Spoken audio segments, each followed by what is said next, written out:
The point I'm making is this. It is the system and it's the people as well. How do I put this? If you have people who, I don't know if Nigerians are actually willing to stand up for what they believe in. That's one thing. You hear people complaining all the time, but not too many people. Things are changing now because we have democracy. I guess everyone's, like, up in arms and but nothing's actually happening. So I don't know if you have people who are willing to, like, go out there to risk their lives for what they believe. I think that's an unfair representation of people who actually bleed. Why is that? People have died. 2 points. When we went for that rally, First of all, you said people. It's unfair on them that, okay, we say they don't actually go out and the system actually stops them from doing that. When you look at, we have about 130,000 policemen in Nigeria. You would not believe it, just 130,000 compared to 150 million people. Come on, that is not going to stop you. If 150 million people say, we did not vote with this person, who is going to stop them? Even the army, they're not even up to 1 million. Did you get? So my point is, 150 million people, if they all stood up and said, this is what we want, nobody's going to stop them. Nobody. Second thing is that I definitely believe, like, in a team, if I was ever, like, in a team, what I would definitely push for is everybody needs to know what each other's strengths and weaknesses are. And I believe that if we're one country, then we're one team. Do you get? So we all need to know what is the strength of a Hausa person and what are his weaknesses. What is it, like, Igbo people are very industrious. Do you get? Hausa people say they are lazy, and probably it is true. Do you get? So we all need to know what our strengths and weaknesses are if we're going to move forward. So I think in terms of talking about the positives and negatives of different tribes or different cultures, we all, I think, is good. To which point? I was going to ask you. You say, as you said, I believe in the team building exercise, but so what is it that you now suggest in place of that to unify a country? I don't think that pointing out our strengths and weaknesses is going to help in any way, because from what you just said now, are you saying that, okay, so if we find on a past scale that, perhaps Hausas are more fit, for instance, to rule the country because of XYZ traits they have or XYZ positives they have, then the others shouldn't be given a chance? Not necessarily, no. But it's just like, for example, in my family, I know my brother, for instance, he likes control. Okay. There's another one of my brothers that likes money. My sister likes, being taken care of. So when there are certain times that okay, you give this person more leverage, or you make, you compensate for that person. Well, first of all, this is assuming that every in Nigeria, Igbo person. Well, no, not even just that. Not even just that. First of all, and besides, we're believing in the fact that. What were you saying before when you were talking about education? Did you not say I believe in sampling?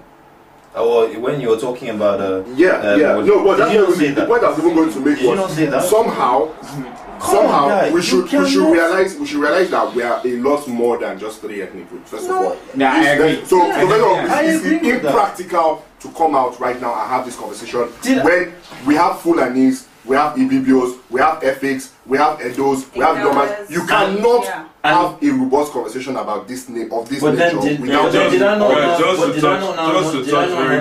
I not say that we should talk about regions? Just to touch very briefly. By knowing positives and negatives of regions, you already know. Okay, so it's like, for instance, as I was saying, we know that we can plant a certain crop better in this part of the land because it's more fertile or stuff like that. It's not about highlighting things like this group of people are more fit to run a country. That has got nothing to do with it. Okay. If you're branding England now, Welsh, Scottish, Irish, whatever. You see, this is exactly what I was going to say. Let me explain. Let me explain it. Right? It's like he's talking about. If she's struggling to understand, it's like saying, how can you work with a system that, or you want a group of people to move forward when they don't understand, or are scared to talk about scared to talk about each other, or even understand what it is that the team is about, or has, or possesses? That's exactly what I was going to say. Let me explain it to you, because you're thinking about it in terms of, okay, how is this going to affect our leadership or anything? But yes, exactly. you're talking about ethnic differences and cultural differences in terms of how to administer the territory. Because at the moment now I mean, before the whole Sharia law breakout, there was almost a one capital kind of system in Nigeria, and there's no way you can approach Nigeria like that. In the UK now, there's devolution. In devolving the UK, ascribing the whole powers, you have Scotland, who have a great degree of autonomy from the centre, right? You have Wales, which has very little autonomy, in fact, negligent autonomy, for being very honest. And then you have Northern Ireland, where there have been so many rifts and they've had to discuss power sharing, and you know, like, they just have different ways of administering different regions. Now we're talking about three wholly homogeneous communities, obviously, so it's different in application. But for the purposes of Nigeria, we know there are more tribes, or let's use ethnicities, because I found out that tribes is somewhat out of fashion in usage, whatever. In some of ethnicities, there are still three major tribes. No, they're not. There are still three major ethnicities in Nigeria: Igbo, Yoruba, and Hausa. And even if you want to dispute that, you can reach into the constitution. The constitution does state in particular parts where they are talking about reproducing certain documentation in indigenous languages, it says there Igbo, Yoruba, and Hausa. I can point you to. But how can we be talking about moving forward and then saying something that obviously but you're jumping in. Hang on, let's not get belligerent. Let's not get belligerent. What do we attacking? Just slow down. Let's not descend into trivia. Let's not descend into trivia. What I'm saying is any cultural differences you're discussing are with a view to realizing that Nigeria cannot operate on borrowed systems anymore, right? I'm assuming that's where you're driving. I agree. And in finding any new way of doing things, right? Right now, obviously, we don't have a solution. I'm saying in studying towards it, right? In driving towards that point where which we can call our own Nigerian utopia, our own specific happiness, right? In driving towards there, you do have to factor in the fact that not only geographical differences between above the Sahara and below the Sahara, but there are sincere cultural and traditional cleavages. The last thing you said about the people as well, like, I agree with that, mainly because I feel that even us, we're in a privileged position right now to be here, educated, to come abroad, to even experience different cultures, and even be educated enough to know the histories and blah blah blah. So it's then also on us to try and educate and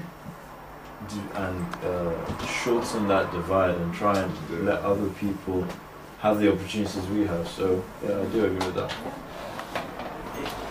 Okay, but why I was saying that what you said started to explain to mind is because I think up to this point we're saying things that Millennium Development Goals have tried to tackle. World Bank has been saying these things for time. There's nobody who has tried to give an answer in Nigeria who hasn't proposed such solutions.